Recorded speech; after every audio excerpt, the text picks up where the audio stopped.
So తర్వాత course అయినటువంటి BSc radiotherapy technology RT.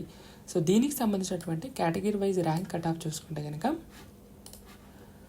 బీసీసీలో ఈ సీట్ అనేది ఫిల్ చేయలేదు, ఎస్టీలో కూడా ఈ సీట్ అనేది ఫిల్ చేయలేదు. కాకపోతే ఓసీలో వచ్చేసి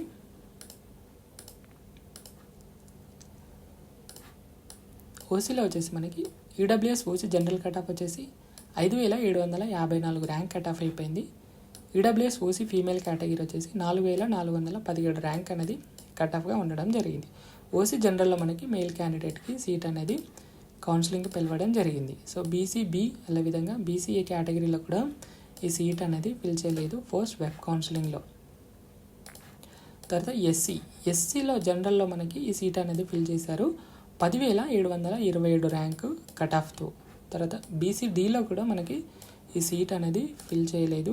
కాకపోతే బీసీఈ జనరల్లో మాత్రం ఫిల్ చేశారు 9,193 ర్యాంక్ కట్ ఆఫ్తో. అదేవిధంగా అన్రిజర్వ్డ్లో కూడా ఒక సీట్ అనేది అలొకేషన్ చేయడం జరిగింది. ఆ స్టూడెంట్ చూస్తే కనుక అన్రిజర్వ్డ్ ఓసీ జనరల్ కట్ ఆఫ్లో ఈ సీట్ ఫిల్ చేశారు 2,550 ర్యాంక్ కట్ ఆఫ్తో.